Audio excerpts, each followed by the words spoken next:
So the next part I'll show is my Cinderella story. Here's the girl flower, and she's opening up, and she's... You're my last ride of the day, so I don't know, I kind of look forward to it, because then I'm not going to have to rush and get back in time, and I can just spend more time with you.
And get back in time, and I can just spend more time with you and make this the last hurrah like that. So welcome again. I was going to tell you guys the story about how the farm got its name. So back in 1989, before you guys were born, you're looking at about 33 years, Mariana and Jim Wilson found this property and just fell in love with it. And I'm so glad they did, because I'm their friend and their neighbor, so I get to hang out here all the time. I basically live here, and I love it. It's 73 acres. That's a huge backyard, way bigger than mine. And we've only tapped into it about half of it, so the rest is still wild wilderness. And we're in a little piece of that, but it just stretches around. I'll tell you something I normally don't tell everybody, because I can this time. The lower half, so there's like hills that we'll be climbing, but the lower half used to be a dairy farm, the Jack Miller Dairy Farm. It went bankrupt in the 80s. And the original barns, silos are still standing, and just odd, weird pieces of farm equipment are around. And we tried to refurbish a lot of it, but just know the land came with history, and so we thought that that was pretty cool like that. So anyway, like the big barn that you had lunch in, that's where the cows live, so that's pretty cool. So just know, like, it used to be a dairy farm. But we didn't want to become farmers when we got the land. So they found it at 73 acres. They wanted to give it a big name to go with a big piece of property, and a great name that really just expressed, you know, what we're here for. And we found it in 1 Corinthians 15:58, and I'll give you the easy version. And these are just the best words to live by anyway. Ready? Yes. Stand firm. Let nothing move you. Give yourself as work for the Lord, knowing it's not a waste of time or effort. And I couldn't have said it better than that. And we do stand firm in the Lord's faith, and He does give us strength and stability.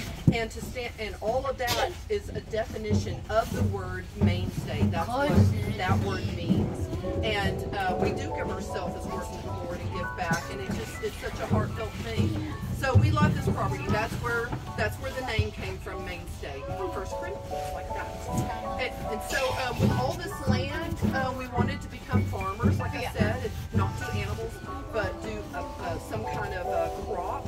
And Jim decided he wanted to do Christmas trees, and I'm so glad he decided that. I love growing Christmas trees. It's great. But we needed to learn how to do it. You know, you just don't stick it in the ground and go, okay, grow. You need to learn, just like with kiddos, you need love and nourishment and care, guidance and stability in your life. So our trees do too.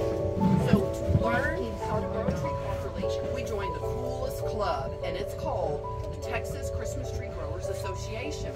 And all the tree farmers around Texas join in, and so we've got this big mass of friends all the way around that have all their Christmas tree farms. We visit them and we learn from them. What kind of tree are you growing? What happens here? Because, you know, it's different in each state. Like your Douglas firs from up north. We have, they're called Arizona cypress. They are blue. You've probably seen them by now if you went up the hill and played at all. But we nicknamed them blue ice. And they're just the neatest little trees. They're very drought tolerant. They're hybrids. That means they don't make pine cones or spores or berries, but that's all the stuff that gets your, they are man-made. They splice 2 pieces of tree cuttings together, put a seedling, and when we first get these seedlings, they're about a foot tall, they're between 6 months to a year old, and they're tree trunks, like a full-grown Christmas tree trunk is going to be about this big, not very big, but a baby tree trunk is the size of my pinky. That's a little bitty thing, isn't it? So because they're so little, they need care, and also we're going to give them some stability and safety in their life, just like our little tree or seedling in the ground. Every one of them is going to get one of these. It's almost like a birthday present. They all get planted with one. It's a bamboo pole, it's cane, it's so lightweight, but it's strong at the same time. So this is going to be like the backbone, you might say, for the little seedling. Seedling goes in the ground. We'll say this is the roots here, and then there's the top. So with it halfway buried, it's going to give the roots like a good foundation. Keep it grounded in there, because you know, crazy Texas storms. What if the wind comes and tries to uproot it? This stick is going to keep it grounded, and that's great. And then the top part, we tie it softly with like an elastic band. It doesn't hurt it at all, and so the tree can lean into the stick, and it'll give it guidance and stability.